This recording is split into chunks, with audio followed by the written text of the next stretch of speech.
오늘은 사실 지금 보시다시피 아마 TV에서 많이들 보셨을 거예요. 한국 정치계 거의 양대 산맥이라고 하실 수 있는 두 분이죠. 그래서 김영준 그 명지대 교수님과 또 최창렬, 또 제가 지금 몸담고 있는 용인대 이렇게 교수님, 이렇게 두 분을 모셨습니다. 그래서 처음 순서는 윤석열 정부의 전망과 관찰이라는 주제로 김영준 명지대 교수님께서 스타트를 해주시겠고요. 그 다음은 한국 정당 정치에 나아갈 길이라는 주제로 용인대 최창렬 교수님께서 강연을 해주시겠습니다. 먼저 김영준 교수님을 모시겠습니다. 여러분 큰 박수 부탁드립니다. 윤석열 정부가 좀 불안하다. 기대한 만큼 못한다. 이런 얘기를 좀 많이 합니다. 그래서 왜 그럴까 물어보면은 그런 것들이 반영이 돼서 어저께 나온 리얼미터 조사 결과에 의하면은 우리가 이제 데드크로스라는 말을 쓰는데요. 데드크로스는 긍정과 부정의 비율이 가지고 평가를 했을 때 이 네거티브에 대한 부분들이 긍정보다 높게 나타날 때 그걸 우리가 데드크로스라는 얘기를 합니다. 그러니까 어저께 나온 리얼미터 조사 결과를 보면은 윤석열 정부 대통령이 잘하고 있다라고 하는 비율이 46.6%밖에 안 돼요. 그리고 잘 못하고 있다는 비율이 47% 정도로 많습니다. 그런데 그걸 자세히 살펴보니까요. 지금은 40대, 50대는 뭐 하늘의 두 쪽에 라면 민주당 지지합니다. 60대, 70은 국민의힘을 지지하고요. 근데 20대, 30대가 굉장히 가변적이에요. 지난 대통령 선거에서 뭐 이대남을 많이 끌어들여가지고 굉장히 20대 남자들이 적극적으로 윤석열 대통령을 지지했다고 하는데 그건 굉장히 잘못된 전략이에요. 그렇기 때문에 0.73%밖에 못 이긴 겁니다. 20대 남자가 적극적으로 지지하면 20대 여자는 적극적으로 이재명을 지지하는 겁니다. 30대도 마찬가지고요. 그런데 실제로 엑스포를 보면은 30대에서 실은 윤석열 후보가 이재명 후보보다도 더 많이 득표를 했습니다. 20대는 반대했어요. 20대는 이재명 후보가 오히려 윤석열 후보보다 더 많이 지지를 했습니다. 그런데 지난주에 나온 지난주죠. 6월 3주째 한국 갤럽 조사를 보면요. 모든 조사 결과가 마찬가지입니다.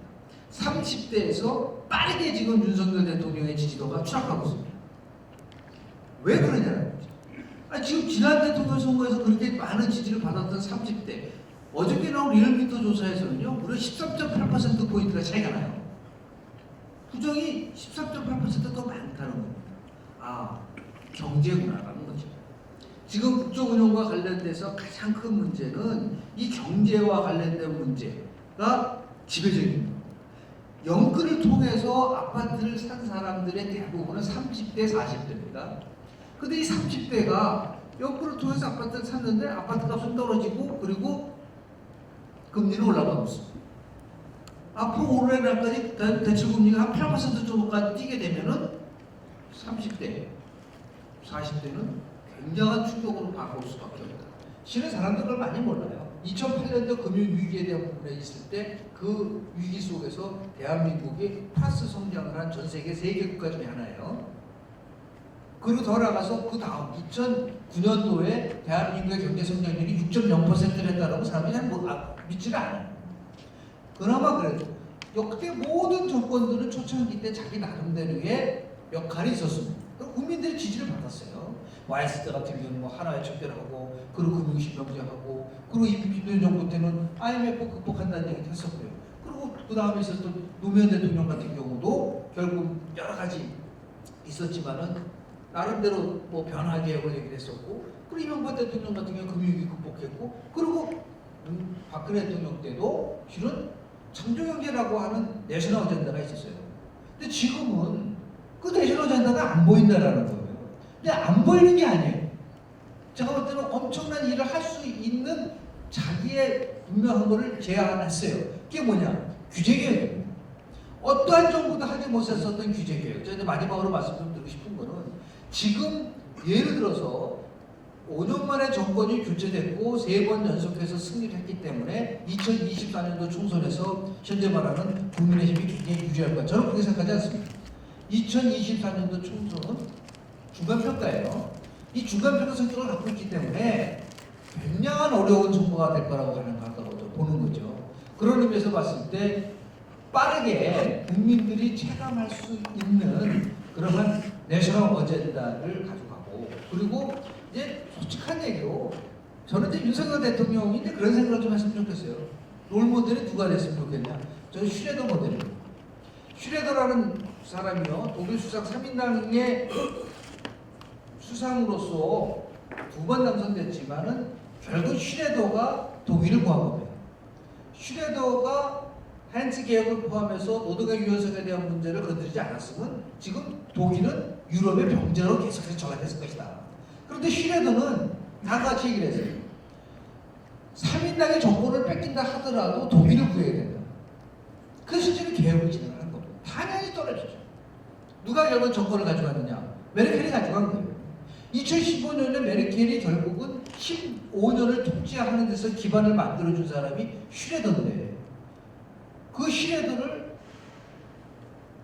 메르켈이 뭐라 그러냐? 가장 존경하는 정치인이다. 지금도 정말 10개월 만에 대통령 된 사람이라면 이제는 대통령을 구하는, 대한민국을 구하는, 그러니까 5년 후에 어떤 일이든 간에 지금 우리가 갖고 있는 여러 가지 악성적인 문제가 정치를 넘어서서 경제 체제를 바꾸고, 그리고 정치도 대한민국의 정치를 한번 뒤집어 볼 수 있는 대대적인, 뭐 조금 전에 나중에 우리 최정희 교수가 정당 정치에 대한 개혁을 얘기를 하고 있겠지만 적절한 정치인의 빚을 진 사람이 아니지 않습니까? 그러니까 모든 국민들이 한결같이 얘기하는 게 뭐냐면, 야, 정치만 바뀌면 잘 될 텐데. 그렇지 않습니까? 이 부분에 대한 것들, 노동의 유연성 문제 같은 경우는 딱 한 번도 해본 적이 없어요. 공공개혁을 했었죠. 교육개혁을 했죠. 연금개혁했죠. 이 개혁을 실제로 한 대통령이 있나요? 없잖아요. 이제 그러한 자세로 이 문제를 풀어가는 것이고, 두 번째가 얘기한, 제가 말씀드린 정치개혁, 마지막 세 번째가 결국 협치의 제도화입니다. 2024년도까지는 여전히 170석을 갖고 있는 민주당이 장악을 하고 있어요. 자, 그러면 지금 협치 통합이 사라졌거든요. 대통령이 2022년도 처음 대통령 선거 3월 10일날 되고 나서 첫 성이 뭐였었어요? 0.73%로 제가 승리했다는 이유는 간단하다. 통합하고 협치하라는 거였다. 제가 얘기한 건 윤석열 대통령이 얘기한 겁니다. 지금 이루어지고 있나요? 안 이루어지고 있죠. 그럼 과감하게 제가 말씀드립니다. 협치는 야당이 하는 게 아니에요. 그게 잘못된 생각이다. 협치는 여당이 하는 겁니다. 권력을 가진 사람이 협치를 해서야지 권력을 뺏긴 사람한테 협치를 할 수 있나요? 많은 사람들은 야당, 특히 보수 세력들이 야당 공격을 많이 하는데 똑같았습니다.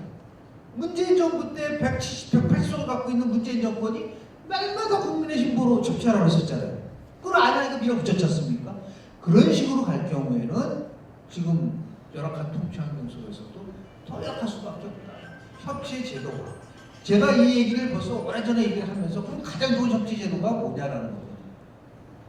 아니 굉장히 논란의 여지가 많았었어요. 제가 윤석열 대통령이 출마하자마자 제일 먼저 협치를 제도하기 위해서 우리나라 국가의 헌법 가치를 굉장히 많이 얘기를 하고 있거든요. 이 사람도 잘 그 헌법에서 보장돼. 헌법 제90조에는 국가원로자문회의라는 게 있습니다. 국가원로자문회의가 있어요. 국가원로자문회의 2조, 그러니까 90조 2항에 보면 다 같이 되어 있습니다. 국가원로자문회의의 의장은 전직 대통령이 한다라고 되어 있어요. 그게 되어 있습니다. 한 번도 어떤 대통령도 헌법적 기구를 사용하지 않았어요. 그러면 정말 좋든 싫든 간에 이 나라가 이 불안의 위기 아닙니까? 그래서 뭐 이재명 후보 같은 경우, 전 후보 같은 경우는 뭐 좀 비상경제 위원회 그런 거 말고 전직 대통령과 현직 대통령이 어떻게든 간에 국가를 같이 끌고 갈 수 있다는 것을 국민들에게 보여줄 수 있는 그게 통합 정치를 해야 된다. 저는 그걸 좀 요구하고 싶어요. 그래서 정치적 안정을 바탕으로 해서 해서 경제개혁도 하고 정치개혁도 하는 이러한 것들에 대한 나름대로 윤석열 대통령이 지금까지 한 번도 해보지 않은 부분들을 건드리지 않으면 그냥 평범한 대통령이 될 거다. 우리가 보통 지도자라는 것은 그레이 리더가 있고 노멀 리더가 있고 에브 노멀이 있지 않습니까? 그레이 리더가 되려면 지금과 같은 형태의 정치 방식은 불가능하다고 봅니다. 뛰어넘는 정말 그런 의미에서 트랜스포메이셔널 리더십, 이 변혁적 리더십을 보여주고 그때그때 일어난 일들에 대해서 뭐 얘기하고 뭐 도스태핑 얘기하고 이게 산업소통 그런 트랜잭셔널 리더십, 거래적 리더십에 불과하다. 대한민국은 정말 트랜스포메이션을 할 수 있는 그러한 토큰 정치를 했으면 이제 뭐 나토 정상회의 끝나고 돌아오시면 그 부분에 대해서 뭔가 다시 한번 전환시킬 수 있는 그러한 계기를 마련을 해야지만이 제가 볼 때 지금은 굉장히 어려운 상황인데 극복할 수 있는 길이 열리지 않을까라는 생각을 합니다. 감사합니다. 오늘 김영진 교수가 좋은 말씀 많이 해주셨는데 저도 거기에 관련된 얘기 좀 하고 싶은데 주목을 할 것 같아서 저는 뭐좀 가치 중립적이라고 할까요? 좀 한국 정당 정치 전반에 대해서 말씀 좀 드리겠습니다. 지금 이제 우리 윤석열 정부의 여러 가지 걱정을 해주셨는데 전 지금 이대로 가다가 후년 총선 진다 국민의힘. 그 이유는 간단해요. 중간평가적인 성격을 가질 수밖에 없고 선거는. 근데 지금 하는 거 보니까 어제 지난 아까도 김 교수 말씀하셨는데 2월부터의 데드코스가 왔어요. 5차범위 내지만 그럼 얼마 전인가 한국갤럽에서도 데드코스가 온 임기 초에 이렇게 데드코스가 온 적이 없습니다. 윤석열 정부가 정말 각성해야 되는데 윤석열 정부를 비판하고자 하는 게 아니라 윤석열 정부가 이렇게 되고 있는 이유가 얼마 안 됐습니다. 정당의 문제예요. 정당의 문제. 그리고 민주당도 마찬가지예요. 민주당은 저렇게 지금 연달아 참패를 했으면서도 하는 행태가 아직 정신 못 차리고 있다. 그런 것은 안 될 수가 없어요. 지금 과거에 이제 윤석열이 국민의힘 이제 뭐 미래통합당, 자유한국당 그 이전에 이제 새누리당 이렇게 올라가지 않습니까? 근데 그때 계속 연패했어요. 그 보수 도저히 살아날 길이 없는 정당이구나. 그리고 민주당은 아까 말씀처럼 계속 이길 것 같았습니다. 그렇지 않았잖아요. 우리나라 국민들이 굉장히 뭐랄까 현안과 이슈에 대해서 대단히 탄력적입니다. 계속 우리 진보가 이길 것 같은데 그렇지 않고 또 보수가 계속 이길 것 같은데 그렇지 않은데 지금 이제 보수가 연달아 이겼어요. 0.73% 이기고 지방선거도 이제 압승을 했고 근데 지금 제가 지나치게 단정적이었습니다만 이대로 가면은 후년 총선을 진다. 단지 민주당이 이대로 행태를 보이면 이길 수 있죠. 분명히. 제가 지금 말씀드리고자 하는 본론은 이런 상태의 정당들이 과연 우리 한국 정치를 어떻게 챙겨나갈 것인가 이런 정당의 기본 기능은 우리 국민들의 이해관계를 대표하는 겁니다. 우리가 그 상충하는 이해관계를 조정해내고 갈등을 수렴해 나가는 거거든요. 아주 원론적인. 그리고 나서 이제 후보자를 공천하죠. 충원 기능. 그 정부 정당의 기능과 정당이 정부 구성하는 거니까 그게 내각제가 됐건 대통령제가 됐건. 그런데 우리나라 정당들은 그런 역할을 거의 못하고 있는 겁니다. 우리나라 이렇게 33,000달러가 되고 이렇게 잘 운영되는 게 참 신기해요. 정말 기업이 여기 계신 여러 선배님들 우리 국민들이 운영해서 이렇게 된 것이지 정치에 정한 게 아니에요. 물론 정치도 많이 역할을 했죠. 제가 지금 보고 있는 거는 민주당 보세요. 지금 아니 물론 시간이 얼마 많지 않으니까 민주당이 졌으면 적어도 반성하고 최소한 국민들에게 이렇게 졌습니다라고 얘기하지 않지 않습니까? 지금 친문재인, 친이재명으로 갈라져가지고 이제 8월 28일날이 전당대회니까 이기기 위해서 이제 싸움을 하는데 그건 정당이 당연해요. 전당대회를 통해서 여러 세력들이 다투고 갈등을 겪고 그래서 뭔가 이제 주도권을 확보하고 국민들에게 지지를 호소하는 게 맞는데 과연 지금 민주당 내에 지금 그 갈등이라는 게 어떤 이슈나 현안이나 아젠다를 가지고 갈등하냐 그렇지 않지 않습니까? 친문과 친명 세력의 갈등이라는 게 지금 친이재명계에 대한 비판을 많이 해요. 제가 방송에서 비판을 많이 하는데 칼럼에서 비판을 많이 하는데 문재인 세력은 안 그랬나요?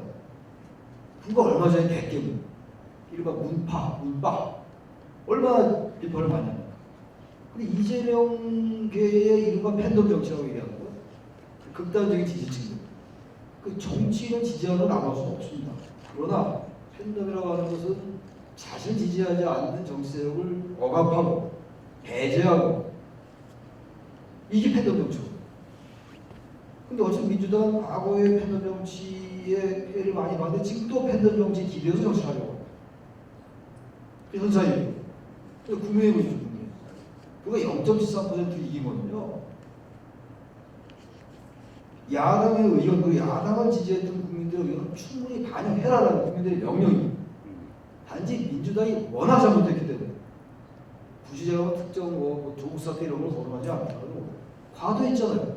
너무 진영 논리에 치우쳤고 극단적인 자신의 세력만 알았고 거기에 대한 국민들의 염증, 물론 세대별로 다르고 계층별로 다릅니다. 원래 선거라는 게 그런 여러 가지 집단지성 이 모여져서 하나의 결과로 나타나는 게 선거거든요. 그 0.73% 차이밖에 안 났어요. 이른바 진보 유권자들은 억울하겠죠. 그 국민의 심판의 결과입니다. 그러면 민주당이 아까 방송 못했다는 거랑 마찬가지로 국민의힘도 왜 이겼느냐를 잘 봐야 돼요. 그러니까 그렇게 아슬아슬하게 이겨놓고 저렇게 돌치하고 있다는 지금 보세요. 지금 국민의힘 내부에 지금 이른바 이준석 대표 그리고 윤핵관, 윤석열 핵심 관계자라고 이제 통칭 얘기하니까 저도 그 표현을 쓰겠습니다. 또 다른 말로 하면 친윤그룹 그분들과 이 양쪽의 싸움이 지금 이제 민주당 이제 국민의힘 내부에서도 이제 갈라지고 있는데 대한민국 대통령제의 특징이라는 게 대통령을 중심으로 세력이 모이니까 그 자체가 현상적이라 하더라도 윤핵관으로 불리는 사람들 행태도 맞지 않다고 생각해요. 최근에 무슨 어떤 그 포럼에서인가요? 김종인 전 비대위원장이 어떻게 그 국민의힘의 내부의 윤핵관이라는 사람은 다 윤석열 쪽에 눈치하느냐 이런 말을 했다고 이제 보도에서 봤는데 그렇게 되면 절대 성공할 수 없습니다. 이준석 대표도 마찬가지. 이준석 대표도 지금 올해 6월까지가 이제 내년 6월까지 임기죠. 그때까지 뭔가 하려고 하는데 지금 윤핵관에서 끌어내려는 거예요. 그렇게 된다면 이거는 여러 가지 이유는 있어요. 과거 지난 대선 기간 중에 지나치게 그 이제 이준석 대표가 여러 가지 발언이라든지 언어라든지 이런 데 있어서 포용력을 발휘하지 못하고 리더십에서도 문제가 있었어요. 그 윤석열 후보와도 갈등이 빚었고 여러 가지 이유가 있습니다. 그게 당대표란 말이죠. 지금 대선선수 이기고 지방선거 이긴 당대표인데 선거 끝나자마자 이렇게 당대표와 갈등이 빚는 것도 정말 이례적이고 의례가 없습니다. 그럼 이것도 마찬가지, 민주당과 마찬가지. 그렇다면 정말 앞으로 보수 정부인 윤석열 정부가 나아가는 길에 대한 견해의 차이, 어떤 사회적 합의를 모색해 나갈 것인가에 대한 방향의 차이를 가지고 이 대표와 윤핵관이 갈등을 빚는다면 그건 아주 건전한 것이죠. 뭐가 있나요? 윤 정부가 출범하고 50일 됐는데 과연 국민의힘 내부에서 무엇을 가지고 갈등하는 것인가? 제가 아무리 봐도 별로 생각나는 게 없어요. 윤 정부가 출범한다고 생각나는 것은 확실한 안보 정책의 변화, 대북 정책에서 분명한 그 변화 보입니다. 그다음에 규제 개혁하는 것, 그건 아무 별 의미가 없다고. 도스텝이 좋은데 대통령의 잦은 발언 실수, 대통령의 발언은 정제돼야 됩니다. 물론 여러 가지 이제 기자들과의 대화를 통해서 얘기하다 보면 그 사소한 실수가 있을 수 있는데 너무 신중하지 않고 고민의 흔적이 배어나지 않는 발언들이 쌓이다 보면 국민들은 그 정부에 대해서 신뢰할 수가 없습니다. 그럼 다시 본론으로 돌아와서 왜 국민의힘도 그렇고 민주당도 그렇고 집권당과 제1야당이 왜 저렇게 갈등을 빚으면서 갈등의 내용이 없는가? 원인을 한번 생각해 봐야 될 거 아니겠어요? 정치 집단은 권력을 차지하기 위한 집단이니까 그럼 뭐라고 할 수 없어요. 권력을 차지하기 위한 동력이 뭔가 국민들에게 보탬이 되면서 자신들의 출세가 원정돼야 될 거 아니에요. 국민들의 이익과 관계없이 오로지 배지, 장관, 자리, 낙하산 그게 현 정치의 현황입니다. 그럼 왜 그렇게 됐을까? 제가 생각하는 여러 가지 원인이 있는데 그걸 다 얘기할 수 없으니까 저는 공천제도인 것 같아요.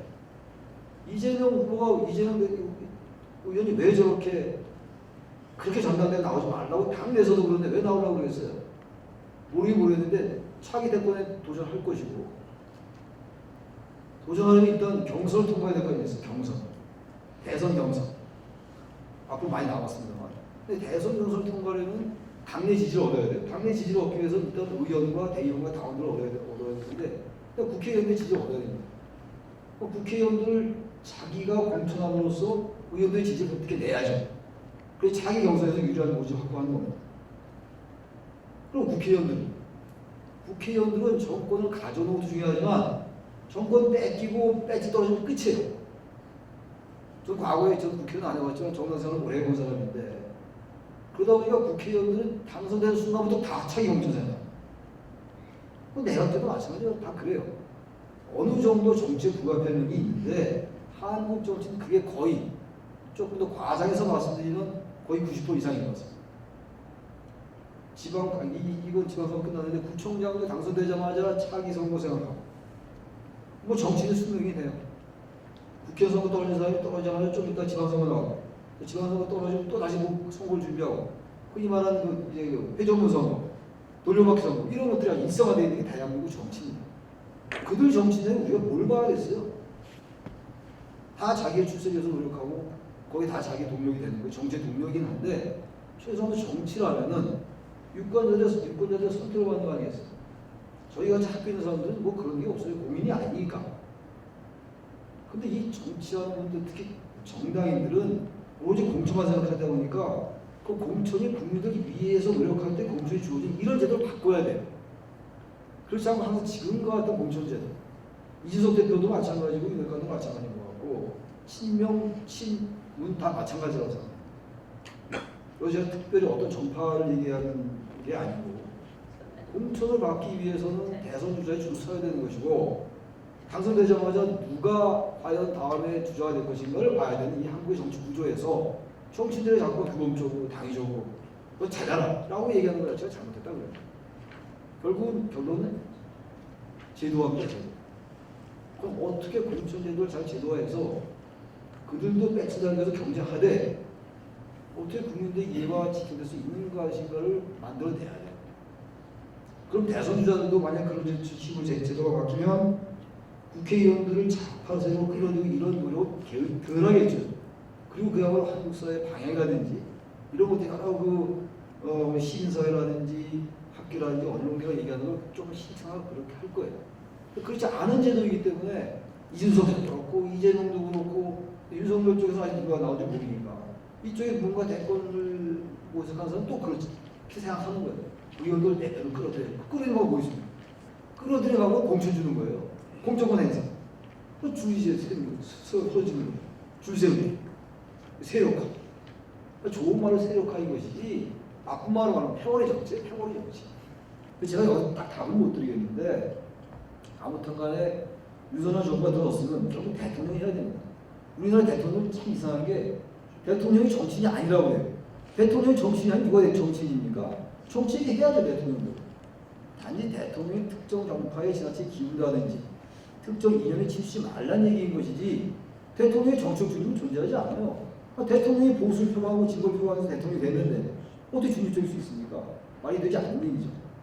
이럴 때 윤석열 대통령이 그야말로 정치 출신이 아니니까 영선 아닙니까, 영선. 아주 이례적인 특수한 상황에서 대통령이 된 거예요. 그렇다면 뭔가 이런 의지를 가지고 공천제도 바꾸자 이런 리더십 발휘해 나가야 돼요. 그럼 저는 지지율도 올라가고 한국 정치의 혁신이 이루어지는 건데 지금 민주당도 그렇고 국민의힘도 그렇고 아무 정치 보이지 않아요. 국민들은 그저 맨날 저도 정치 프로 많이 나오는데 요즘 많이 나오지 않는데 양쪽으로 갈라져가지고 방송 프로그램 나왔을 때 말씀드릴게요. 방송 프로그램이 좋은 말씀이니까 시사 프로가 얼마나 많아요. 라디오, TV. 무슨 라디오까지 보도가 돼요? 과거 라디오에 나오면 얘기가 안 되는데 라디오에 더 많이 보도가 돼요. 전현직 정치인들은 오로지 자기 정당 얘기만 하고 그건 당연하겠죠. 내가 소속된 정당이니까 그쪽을 좀 마음과 안 맞도록 얘기해야 되는 겁니다. 그건 오케이, 좋은데 저나 김재수 같이 이렇게 중간지대 조금 뭐 약간의 중도진보 중도 보수일 수 있지만 저 현안에 대해서 나름대로 개판서 가지고 얘기하려는 사람들은 잘 배제하는 사람. 방송도 왜 청취율이 안 나고 시청률이 안 나니까 그저 양단의 편중된 사람을 불러요. 또 그 사람 얘기도 뭐 하겠어요. 그래서 바로 그렇기 때문에 전직 현직의 정치인을 부르는 거 아니겠어요? 입장 들어보자. 그래 지금 국민의 입장 뭐냐? 소외 지난 재작년에 2019년에 그때 지사되고 들어보자. 들어보고 또 다 자기 좋다는 얘기를 하겠죠. 민주당은 또 전부 문재인 정부 잘했다는 얘기를 할 거예요. 그럼 이 양쪽 들어봤으니 이제 좀 중간적인 얘기 한번 들어보자. 그게 안 되는 게 한국 사회예요. 여전한 진영론이에요. 방송 환경도 진영론. 이게 좀 딴 데로 왔는데 그러다 보니까 정당 추천도 완전히 극단적인 사람은 정당 추천 들어가요. 위원회. 그 위원회에서 둘이 싸우는 거예요. 왜? 그 정당의 추천도 들어갔으니까. 방송통신위원회고. 그러니까 지금 방통위원장 물러가라, 국민권익위원장 물러가는 거 아니겠어요? 지금? 개소성이 없는데 개소성. 그러니까 정당의 제도 자체도 잘못됐지만 그런 전반적인 거의 다 알면서 왜 아무도 안 고치려냐 이런 얘기예요. 도저히 이해할 수 없어요. 도저히. 그리고 대통령제라는 이 권력구조가 그렇다 치면 좀 권력구조 바꿔보든가. 근데 이제는 아예 이제 헌법 개정이 나오지도 않아요. 과거에 매주 나왔어요. 거기 뭐 권력구조 문제다, 뭐 문제 이게 대통령으로 권력시키는 바꿔보자. 그 얘기가 아예 안 나와요. 이번 대선 기간에서는 이재명 측에서 정치 교체 얘기했지만 마지막에 대선의 패배가 짙어지니까 나왔던 얘기인 것이고 이제 아예 노골적으로 권력구조 얘기도 안 해요. 아예 그냥 과거처럼 이제 양극화가 잘 안 나오고 경제가 어려우니까 성장을 하자 이렇게 되다 보니까 민주당으로 그렇고 국민의힘도 전 보수 진보로 이름 붙인다는 자체가 전 맞지 않는 거예요. 보수 진보가 큰 의미가 없어요 지금.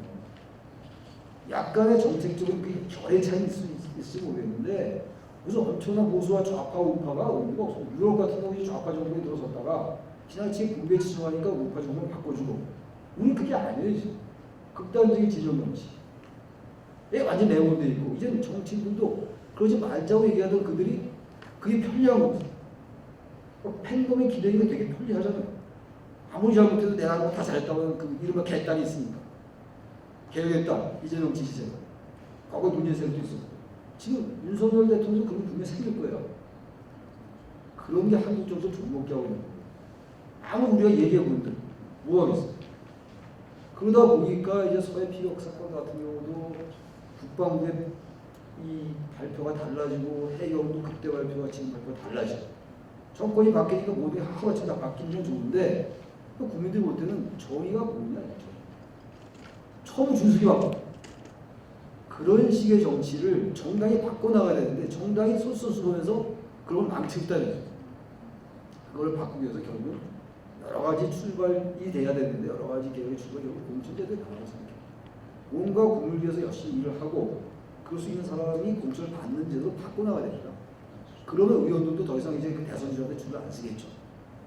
자신들 공천 그게 국민이 됐건 어떤 특정한 중립적인 기구가 됐건 그쪽에 눈치를 보게 될 거예요. 그러나 지금과 같은 이런 구조에서 절대로 바뀔 수 없어요. 그러니까 대한민국 정치인들은 그저 우리 국민들은 그들 출세시키기 위한 하나의 도구로 전락하고 있는 거예요. 좀 극단적으로 봤습니다. 민주주의라는 건 선거가 없어 존재하지 않아요. 선거는 결과를 알 수 없을 때 선거의 의미가 있는 거예요. 그래야지 정치 집단들이 또 떨어질지 모르니까 열심히 하는 거죠. 근데 우리 정치가 언제부턴가는 그저 그냥 하나의 사이클로 바뀌어가지고 그냥 오로지 어느 상황에서도 누굴 지지하래.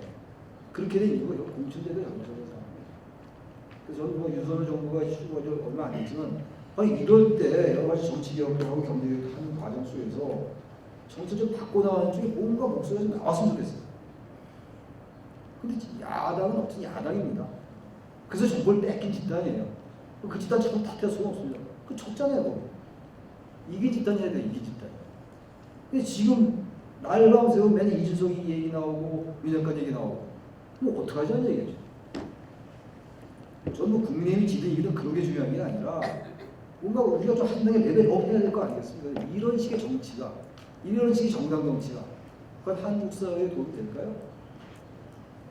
저는 그렇게 하지 않아서 대선배님들 앞에서 말씀드리고 싶은 평소에 저의 생각을 말씀드리는 건데 현재 공천제도 이대로 두고는 바꿀 수 없다. 정치인들이나 대통령을 탓할 게 아니라 제도를 바꿔줘. 근데 그 제도를 바꾸는데 대통령이 앞장서라 이런. 그럼 바뀔 수 있어요. 대통령이 그런 말씀 한마디, 대통령의 말 한마디가 우리나라 뭔가 바꾸잖아요. 자꾸. 줄 쫙 쓰니까. 그럴 때 정치에 하시라고 지지를 못 내냐. 그런 점에 있어서 야당도 야당입니다만 여야 다 똑같아요. 비판마다 마땅한데 적어도 국정의 책임은 여당이 갖고 있는 거예요. 0.73%가 됐고 0.37%가 됐고 이긴 집단이 해야 되는 것이라서 그런 것들을 이 여당이 강력히 제가 촉구하는 그런 것을 드리고 싶습니다. 감사합니다. 날씨도 참 아주 굽고 좋지 않은데 이렇게 시간이 조금 늦은 몰라도 많은 인원이 이렇게 참석을 하신 것 같습니다. 앞으로 여러분 모두 건강하시기를 빕니다. 감사합니다. 지금 이 나라의 국방에서는 무기 체계는 비대칭 무기 체계를 유지하고 있고, 그 다음에 무형적 전투력은 우리가 좀 더 앞으로 강화해야 될 분야가 아닌가 하는 생각을 예비역의 한 사람으로서 느끼고 있습니다. 그래서 오늘 군복을 입으면서 올해 모처럼 다시 한번 우리 후배들을 위해서 제가 할 수 있는 역할이 무엇이 있겠는가를 다시 한번 돌이켜보는 하나의 계기로 삼겠습니다. 이 나라의 안보에 조금이라도 도움이 된다면 혼신의 노력을 다하겠다는 다짐을 갖게 됩니다. 감사합니다.